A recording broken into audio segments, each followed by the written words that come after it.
Bienvenidos a la cápsula de histología de la mucosa oral. Les recuerdo que esta es una cápsula, no es la clase, sino que es más bien una guía para ayudarlos en su estudio del paso práctico y para que puedan revisar algunos contenidos del texto con mayor claridad. Estos son los contenidos que vamos a revisar y vamos a agregar también al final la parte de glándulas salivales. Recordemos que la mucosa, siempre que hablemos de mucosa, estamos hablando de un epitelio más su tejido conectivo. Generalmente es un tejido conectivo laxo, que es el que lo nutre y le llamamos lámina propia. En el caso de la mucosa oral, efectivamente está compuesta por un epitelio, que es un epitelio de revestimiento, más la lámina propia, que son bastante equivalentes a la epidermis y la dermis en piel. Entonces, la mucosa oral va a corresponder a este epitelio plano estratificado que vamos a ver que puede ser queratinizado u ortoqueratinizado, puede ser paraqueratinizado o no queratinizado y bajo él va a tener una lámina propia que va a estar sustentada en una submucosa. Ya vamos a ver que esta puede corresponder a una unión directa con el periósteo en los casos de la encía que sea adherida. La interfase entre este epitelio y la lámina propia del tejido conectivo es usualmente irregular, como ustedes ven acá. Recordemos que a estas proyecciones del tejido conectivo hacia el epitelio le llamamos papilas del corion y a estas proyecciones del epitelio hacia la lámina propia le llamamos crestas epiteliales. La mucosa oral se organiza de manera similar a otras mucosas del tracto digestivo. Por ejemplo, acá tenemos el epitelio de revestimiento, la lámina propia, la submucosa, que en el caso, por ejemplo, de la mucosa de revestimiento de la cara interna de la mejilla, puede tener bajo ella tejido adiposo, más algunas glándulas salivales y, por supuesto, músculo esquelético. En otros casos puede estar directamente adherida la submucosa al hueso. Ahora vamos a tener un concepto que es el mucoperiósteo oral, que es la encía adherida y la mucosa que reviste el paladar duro. Acá vamos a tener un epitelio cuya lámina propia es tejido conectivo denso y regular y este está unido directamente al periósteo, generando una adhesión firme y bastante estable que es muy resistente al roce. Por eso lo vamos a ver en encía, principalmente encía adherida, en encía libre también y en el paladar duro. Ahora, respecto al epitelio oral, vamos a tener, como dije antes, tres tipos de epitelio. El epitelio ortoqueratinizado, recordemos que orto significa normal, por lo tanto le llamamos también queratinizado. Vamos a tener el epitelio paraqueratinizado, que es aquel epitelio cuya queratina retiene los núcleos, como alcanzan a ver ahí un poquitito, en la superficie retiene los núcleos. Y tenemos el epitelio no queratinizado.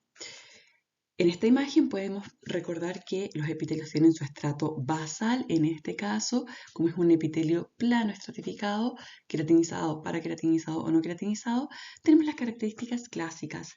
El estrato basal son células cúbicas, luego tenemos el estrato parabasal, luego el estrato espinoso o escamoso, un estrato granular y el estrato queratinizado paraqueratinizado, o puede ser que no tengamos estrato queratinizado, sino solamente el estrato superficial de células planas directamente. Vamos a ver que además tenemos las células, que son otras células residentes de este epitelio, como los melanocitos, que van a estar generalmente en el estrato basal, no más allá del parabasal en la normalidad.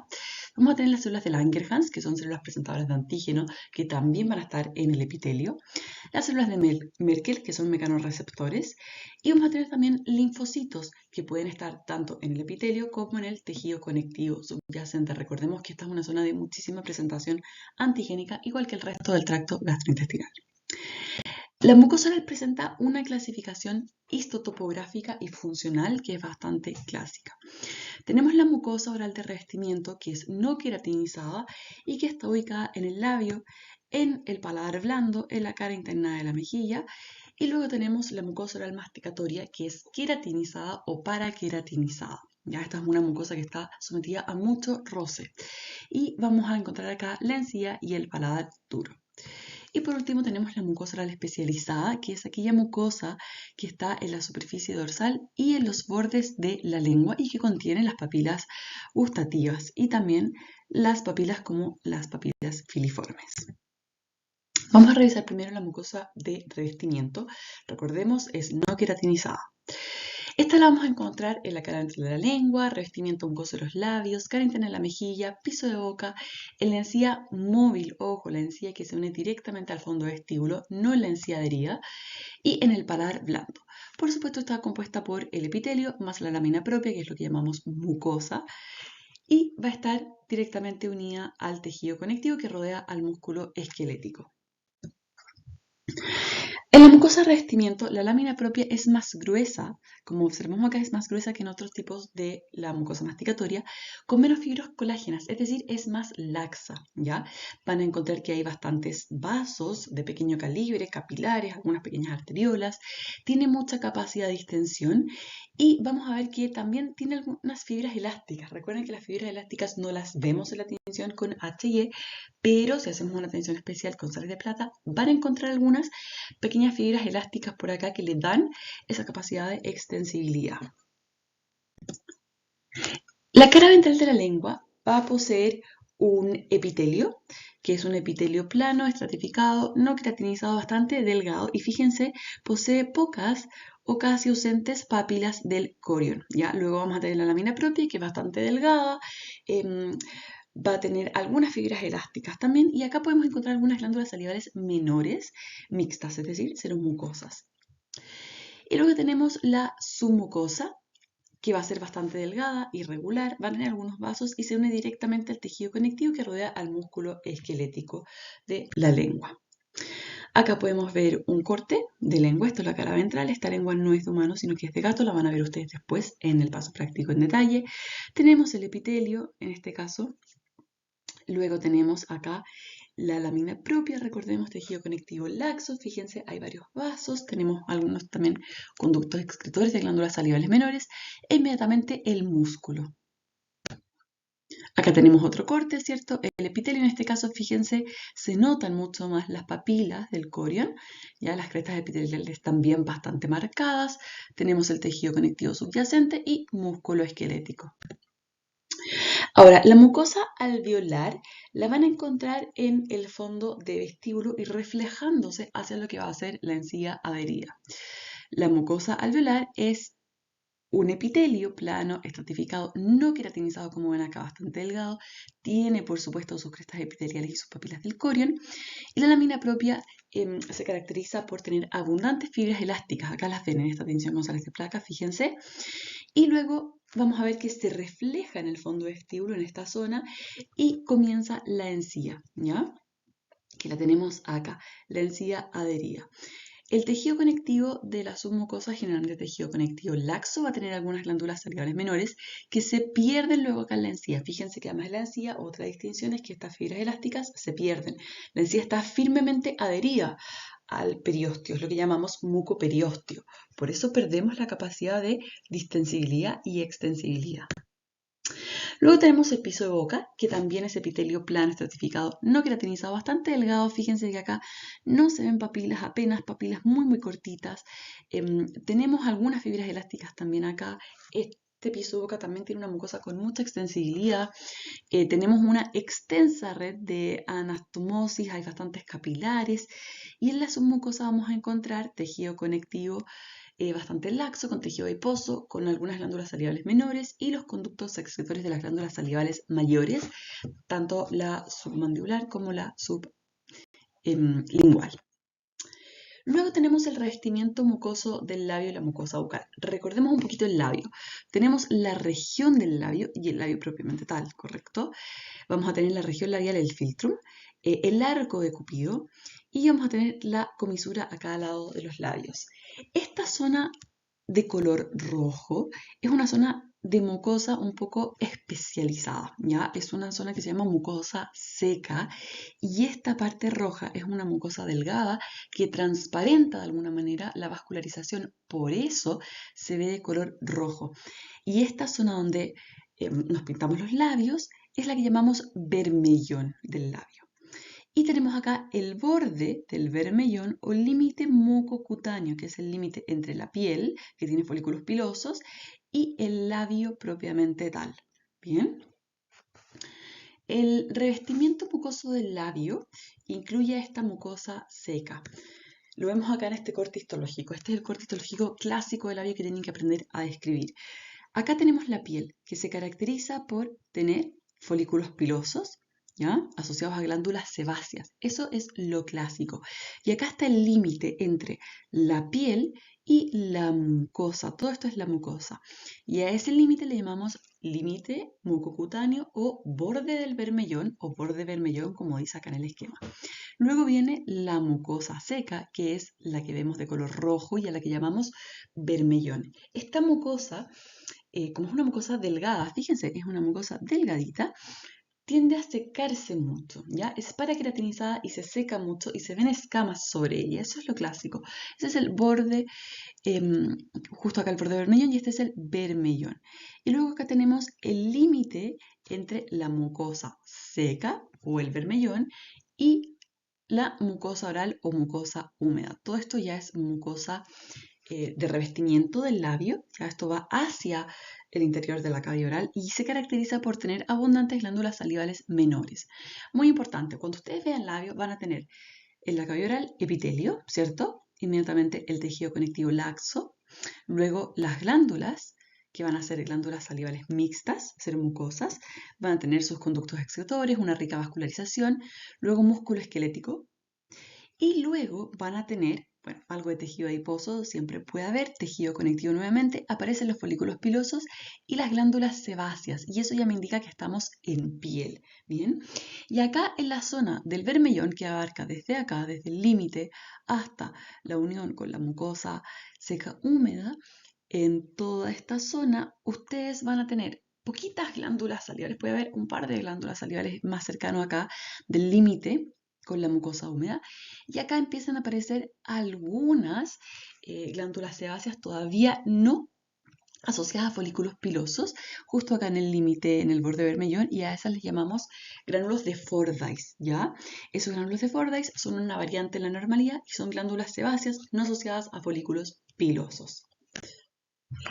Si nos acercamos más al epitelio, vamos a observar que este epitelio bastante grueso, que es un epitelio plano, estratificado, no queratinizado, va a corresponder al revestimiento mucoso interno del labio, es decir, el que está directamente dentro de la cavidad oral. Y acá tenemos el límite, fíjense que empieza a hacerse paraqueratinizado y luego ya tenemos esta zona que está bastante más marcada, la paraqueratinización, que este ya es el borde bermellón, ¿de acuerdo? Entonces acá tenemos el epitelio, esto es mucosa oral, luego acá estamos en el círculo, en la zona del límite entre lo que es mucosa oral y el bermellón, ¿ok? Entonces este es el límite entre mucosa seca hacia este lado y mucosa húmeda, y acá lo vemos con más detalle, la zona del círculo. Donde tenemos los gránulos de queratohialina, estamos en la zona ya mucho más del borde entre la mucosa seca hacia este lado y acá tenemos la mucosa húmeda que empieza a cambiar un poco, a hacerse más paraqueratinizada. Recuerden que si tenemos escamas, vamos a tener ahí también una zona queratinizada. Ya en el bermellón propiamente tal y en el borde, como les estaba comentando, vamos a tener un epitelio plano, estratificado, ortoqueratinizado, bastante delgadito. Que sea delgado da cuenta del rojo del labio, porque todos estos vasos, que fíjense, son capilares bastante dilatados y superficiales, van a transparentarse hacia la superficie, por eso lo vemos de color rojo. Fíjense que el epitelio es bastante delgado, todo esto es mucosa, ¿cierto? Desde acá hasta acá, la mucosa. La submucosa va a estar firmemente adherida al músculo, como alcanzamos a ver también en este corte. Acá se ven algunas fibras musculares, ¿ya? Y acá ya estamos en piel. ¿Por qué sé que acá estamos en piel? Porque tenemos estas glándulas sebáceas y por acá viene el conducto excretor junto con el folículo piloso. Entonces todo esto es piel, acá estamos justo ya en la unión. Fíjense que acá esto es bermellón y acá está el límite mucocutáneo o límite bermellón. Hacia acá tenemos bermellón, límite del bermellón o un límite mucocutáneo y todo esto ya es epitelio de la piel. Cuando tengamos glándulas sebáceas y folículos pilosos, eso ya es piel. En el límite mucocutáneo puede haber acá algunas glándulas sebáceas, recuerden, no asociadas a folículos pilosos. Vamos a pasar ahora a revisar la mucosa masticatoria, que es queratinizada porque está expuesto a muchísimo roce. Y es la mucosa de la encía y el paladar duro. En el paladar duro vamos a tener una mucosa que se caracteriza por este epitelio, fíjense, bastante grueso, muy queratinizado. Todo esto es la queratina superficial. El epitelio, fíjense, las crestas epiteliales bastante gruesas y las papilas del corion. Vamos a tener estas zonas que son prominencias, acá con bastante tejido conectivo subyacente, bastante denso, que son las rugas palatinas. Y luego tenemos la lámina propia, ¿cierto? Todo esto es la lámina propia, bastante gruesa, que es equivalente a la dermis en piel. Inmediatamente bajo ella tenemos el periósteo, acá tenemos el periósteo directamente y acá tenemos el hueso cortical del paladar. Bien, acá lo vemos más de cerca. En algunas zonas vamos a encontrar glándulas mucosas, ¿ya? Glándulas mucosas, sermucosas, que son glándulas salivales también y van a tener, por supuesto, sus conductos excretores. Vamos a encontrar acá, fíjense, algunas bandas de tracción que van a generar tracción en las zonas de las rugas palatinas y acá tenemos la depresión que se da entre cada una de las rugas. Las rugas son únicas para cada ser humano y son equivalentes a una huella digital. De hecho, se utilizan para la identificación de personas en cadáveres en que el único remanente puede ser parte de la mucosa oral. La mucosa palatina, entonces, acá vemos un corte un poco más completo. Tenemos el epitelio queratinizado, ¿cierto? Ortoqueratinizado le pueden decir también. Luego tenemos la zona de la lámina propia.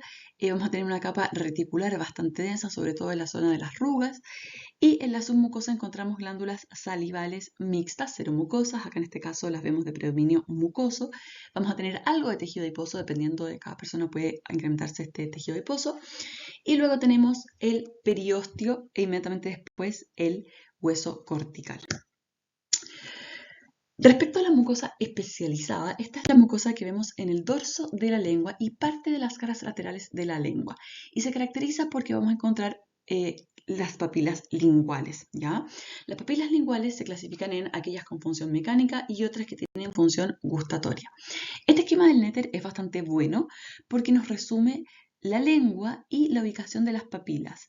Todo esto es el dorso lingual, ¿cierto? Recordemos, todo esto es mucosa especializada. Tenemos acá la línea media, tenemos el tercio anterior, el tercio medio y el tercio posterior. Acá está la V lingual, ¿ya?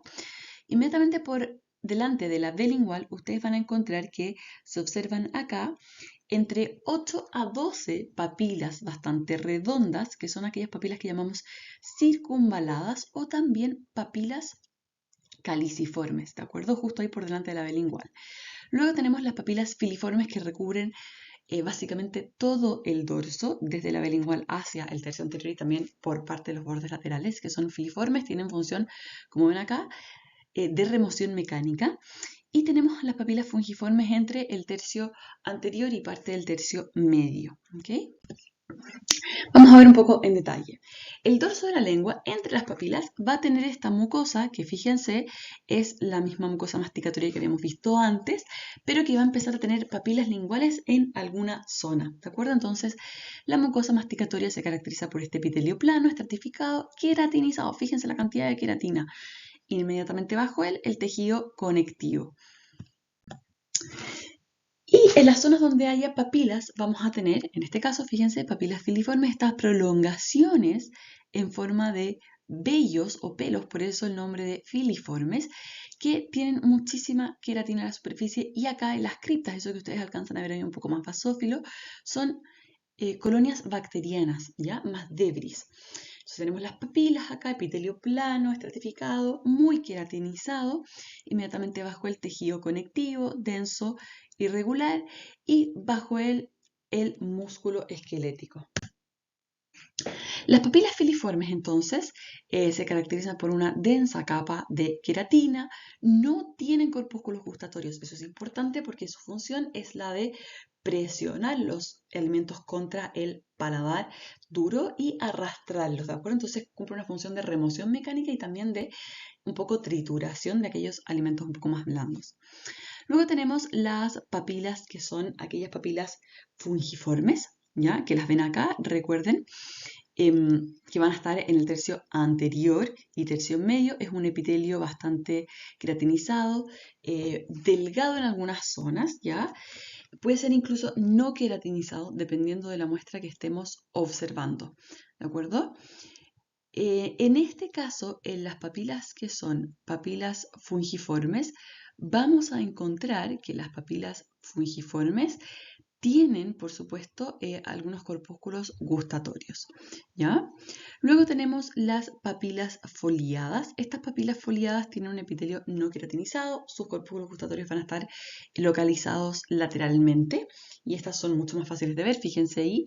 En este caso, las papilas foliadas son más comunes en otros mamíferos que en los humanos. En los humanos adultos no encontramos papilas foliadas, es muy, muy raro de ver, ¿ya? Y las papilas circunvaladas o caliciformes las vamos a encontrar, recuerden, por la lingual justo por delante, a cada lado, y tienen esta forma como de copa o cáliz, y van a encontrar los corpúsculos gustatorios acá a cada lado, ¿de acuerdo? En las paredes laterales, y ahí tienen un corpúsculo gustatorio visto más de cerca. Vamos a ver ahora las glándulas salivales. Respecto a las glándulas salivales, recordemos que las glándulas salivales son glándulas exocrinas, merocrinas, y que pueden ser de calidad de secreción serosa, mucoserosa o mucosas. La unidad secretora de estas glándulas se llama acino, y las glándulas salivales mayores son siempre pares, corresponden a la parótida, a la glándula submandibular o submaxilar y a la glándula sublingual. Y las glándulas salivales menores están localizadas en la submucosa y se distribuyen en la lengua, el labio, en la región de la boca, en la zona retromolar y también en el paladar blando y duro. Embriológicamente derivan del epitelio oral que se imagina en el mesénquima. Recordemos que los acinos corresponden a la unidad secretora y en este caso, bueno, el adenómero, ¿cierto? Es de forma acinar, como forma un poco de mora, por eso es lo que vemos acá, por eso lo llamamos acino. Pueden ser serosos, mucosos o mixtos, y la unidad secretora de la glándula propiamente tal se caracteriza por el acino, el conducto intercalar, ¿cierto? El conducto excretor. El acino es este saco que vemos acá, que es un saco ciego, quiere decir que nace directamente de estas glándulas, no de otro conducto, y está formado por células secretoras. Recordemos que este acino está revestido por fuera, antes de la membrana basal, por estas células mioepiteliales que tienen función contráctil y de empujar la secreción. Los acinos serosos van a estar compuestos solo por glándulas serosas, o células serosas más bien. Son generalmente bastante esféricos, bastante redondos, y su secreción es proteica, por lo que los vamos a ver de color bastante basófilos. El retículo endoplasmático rugoso y el Golgi son bastante notorios y contienen gránulos de zimógeno en su zona apical, ¿ya? Es decir, en esta superficie que va hacia el lumen, que es bastante pequeñito del acino. En los acinos mucosos, en cambio, vamos a tener solo células mucosas, tiene una forma un poco más tubular, si bien son acinos, también vamos a encontrar que las glándulas se presentan como túbulo-acinares en el caso de que sean mucosas puras. Son sectoras de mucina y los gránulos que van a tener la superficie apical van a ser fundamentalmente de mucinógeno. Y en los acinos seromucosos vamos a tener, como vemos acá, células serosas y mucosas que están intercaladas, ¿de acuerdo? Pero en la preparación histológica, cuando las fijamos en formalina y después se deshidratan con alcoholes, ocurre este artefacto que se llama la semiluna o media luna o casquete seroso, ¿de acuerdo? Y ocurre que las células serosas quedan desplazadas hacia afuera del acino y dan esta impresión de casquete, pero la realidad es que están intercaladas con las células mucosas. Las células mioepiteliales, como dijimos, tienen función contráctil y se ubican por fuera del acino, ¿ya? Entre el acino, la unidad secretora, y la membrana basal. Son bastante difíciles de identificar en las preparaciones con HY, así que no traten de identificarlas porque la verdad es que cuesta. En algunas preparaciones las vamos a ver y se las vamos a mostrar, pero cuesta verlas. Acá tenemos un corte con HY de una glándula salival. Fíjense que tenemos todo este tejido conectivo entre los acinos. Este es un acino eminentemente mucoso. Acá tenemos el lumen bastante amplio y fíjense que tiene una forma un poco más elongada. Esto le llamamos acino tubular, ¿bien? Y estas células mucosas tienen su lumen rechazado hacia la base, eso es lo clásico, ¿sí? tienen sus núcleos rechazados hacia la base, eso es lo clásico. Luego tenemos este acino, que es un acino que ustedes ven que es un acino mixto, es seromucoso. Acá tenemos el casquete, acá lo ven, recuerden que esto está en realidad intercalado, no es un casquete. Y acá tenemos las células mucosas. Y tenemos por acá estos acinos que son eminentemente serosos, ¿ya? Estas células tienen una forma un poco más piramidal, cuesta verlas acá. El núcleo bastante redondo, rechazado hacia la base, pero es mucho más redondo que el de las células mucosas, que es más plano. Y fíjense que tenemos muchos gránulos acá que se ven hacia la zona apical, ¿ya? Hacia la zona del lumen. Y tenemos acá un conducto estriado. ¿Por qué estriado? Bueno, porque en la base, fíjense, vemos esas estriaciones, ¿correcto? Y acá tenemos su lumen. Respecto al sistema ductal, recordemos que tenemos un sistema ductal que es intralobular, que está dentro del lóbulo de la glándula, que tiene conductos que son intercalares, que son los más pequeños, y luego los estriados, también llamados secretores. Y el conducto extralobular corresponde a aquel conducto ya excretor, también llamado colector, y que va a ser el que va a excretar la secreción hacia el medio de la cavidad oral. Respecto al detalle del sistema ductal, lo que tenemos que saber es básicamente esto. El conducto intercalar sale inmediatamente del acino, es el que vemos acá, ya intercalar inmediatamente del acino. Tiene células más bien inmediatamente cuboidales, que empiezan a hacerse un poco más elongadas conforme nos vamos acercando al conducto estriado. Y estas células cuboidales secretan bicarbonato y reabsorben o absorben cloro. Son muy desarrollados en las glándulas serosas y poco desarrollados en las glándulas mucosas. Las glándulas mucosas cuesta mucho ver el conducto intercalar. Y el conducto estriado va a presentar estriaciones que corresponden a pliegues de la membrana basal, por eso el nombre, y son células cuboidales desde su inicio a cilíndricas ya en el espesor del conducto. Estas secretan bicarbonato y potasio y absorben sodio. Son muy desarrollados también las glándulas serosas y no se ven en las glándulas mucosas. Estos no los busquen porque no se ven. Y los conductos excretores son ya de mayor tamaño, van a tener células cilíndricas principalmente, incluso a veces podemos tener algunas células que van a ser ciliadas y vierten el contenido a la cavidad oral. Acá tenemos un muy buen esquema que resume todo. Tenemos el adenómero de forma acinar, fíjense inmediatamente por fuera y entre las células glandulares y la membrana basal, la célula mioepitelial, acá es elongada.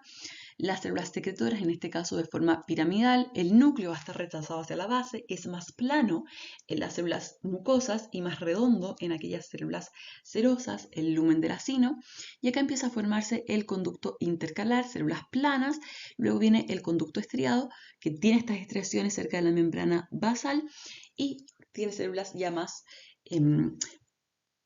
elongadas, más cuboidales en su inicio, pero ya más cilíndricas en su espesor, y luego vamos a tener el conducto excretor hacia la cavidad oral. Todo esto es intralobular. El que es el conducto excretor es extralobular. Acá tenemos otro corte, fíjense, tenemos este que está marcado con ED, es uno de los conductos excretores, fíjense que es extralobular. Acá tenemos un lobulillo, ¿cierto? Por acá podemos ver el comienzo de otro lobulillo.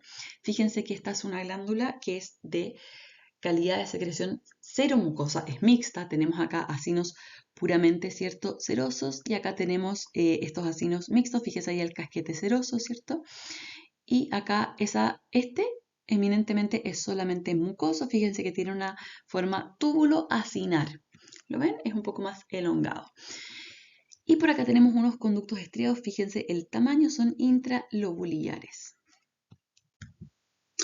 Respecto a la saliva, esto es lo que necesitamos que ustedes sepan, tiene un contenido que corresponde a células, a iones y sales inorgánicas y componentes orgánicos, y por supuesto mucha agua.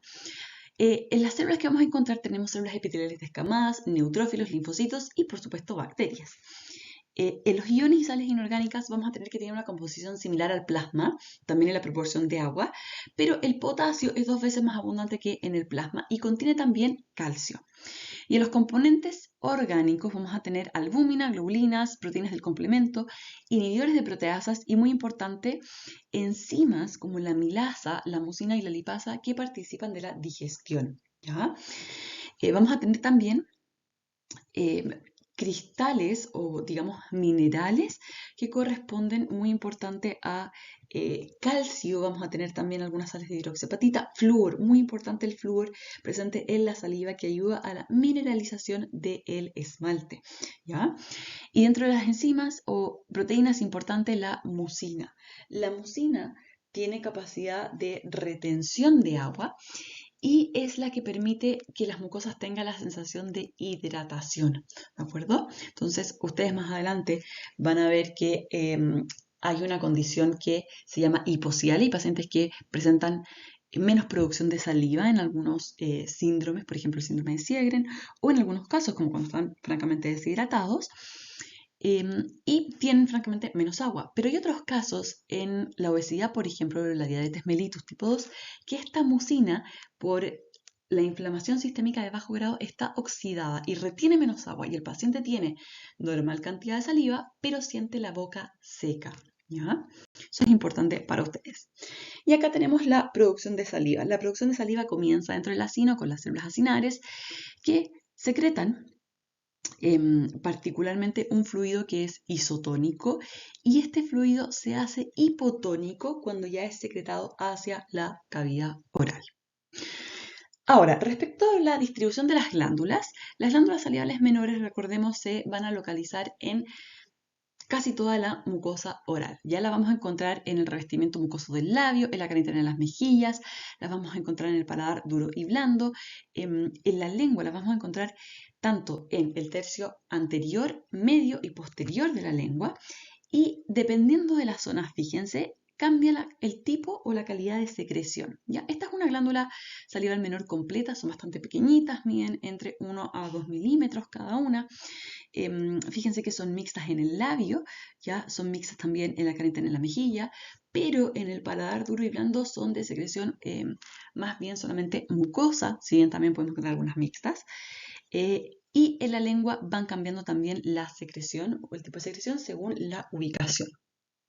Respecto a la parótida es una glándula que es fundamentalmente serosa, ¿ya? Tiene conductos intercalares bastante notorios, conductos estriados de gran tamaño, y la van a identificar muy fácilmente porque se ve muy basófila. Ustedes la miran de lejos con un aumento de un 10 por y la van a ver muy, muy basófila. Todos estos son los acinos, que ustedes lo ven son serosos, solamente serosos, puramente serosos, y acá tenemos conductos estriados, fíjense qué notorios. Y van a saber que están en parótida porque la parótida, sobre todo cuando vamos aumentando en edad, tiene muchísimo tejido adiposo intercalado entre estos conductos intercalares y entre estos acinos serosos, ¿ya? Esta produce un 25% de toda la saliva. Acá tenemos un corte bien bonito, tenemos la cápsula de la glándula, no se les olvide, todas las glándulas mayores y menores tienen cápsula de tejido conectivo denso irregular, luego algo de tejido adiposo, acá un tabique y acá tenemos un lobulillo. Acá tenemos otro lobulillo, fíjense, muy vascularizado cada uno de los lobulillos, y tenemos acinos fundamentalmente serosos. Y acá alcanzan a ver algunos conductos estriados, ¿ya? Los intercalares no los vemos con este aumento solo vemos aquellos que son estriados. Fíjense acá, tenemos otro corte de más de cerca, tejido conectivo, ¿cierto? Esta célula planita que va por ahí, ustedes podrían pensar que es una célula mioepitelial, pero recuerden que la célula mioepitelial tiene que estar entre esta membrana basal y acá la célula acinar, ¿ya? Entonces, ojo ahí con esas células que más bien son fibroblastos del tejido conectivo. Todo esto es un acino. El lumen del acino, fíjense la cantidad de gránulos de secreción hacia el tercio apical, muy, muy basófilo.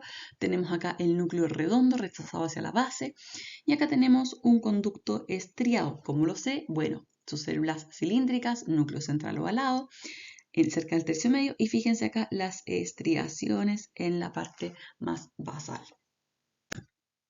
La glándula submandibular es una glándula seromucosa, pero predomina el contenido seroso, por eso se ve bastante basófila. Los conductos intercalares son menos extensos que la parótida, se notan mucho menos, y estas producen un 60% de la saliva, ¿ya? A pesar de que ustedes podrían pensar que por ser más pequeñas producen menos saliva. Y acá vemos una de cerca, ¿ya? Fíjense, esta es la glándula, tenemos acá un polo que es más mucoso y acá el polo seroso, estamos mirando el polo más seroso. tenemos acá todo esto es tejido conectivo y acá está el tejido conectivo que es interlobulillar, todo esto ya es el lobulillo, y tenemos acá acinos puramente serosos, todos estos que están acá, y estos acinos mixtos, y algunos acinos como este que son eminentemente solo mucosos, ¿ya? Recuerden que los mucosos van a producir fundamentalmente mucina. Y la sublingual es una glándula seromucosa de predominio mucoso. Entonces, seromucosa igual que la anterior, pero de predominio mucoso. Ahora, esta está ubicada en el piso de boca. Vamos a ver que son raros los acinos serosos, siempre los vamos a ver fundamentalmente mixtos con el casquete o semiluna serosa. Los conductos intercalares y estrellas son acá difíciles de observar, se parece mucho más a una glándula salival menor en un corte. Y la unidad secretora es más bien tubular que solo acinar, recuerden, porque son acinos mixtos. Esta produce un 5% apenas de la saliva. Todo esto es la glándula. Esta pequeñita es toda una glándula sublingual completa. Si nos vamos más cerca, recuerden, vamos a encontrar estos acinos fundamentalmente mucosos. Algunos van a tener casquete seroso, como este. Acá alcanzamos a ver algo de casquete seroso, ¿ya? Y como son fundamentalmente mucosos, la forma es túbulo-acinar. Acinar acá en el comienzo, pero fíjense, tiene un recorrido tubular más elongado. Entonces, si les preguntamos, esto es una forma túbulo-acinar. Bien, acá tenemos tejido conectivo, ese es un fibroblasto. No confundir, recuerden, ese está en el tejido conectivo, no confundir con las células miopiteliales.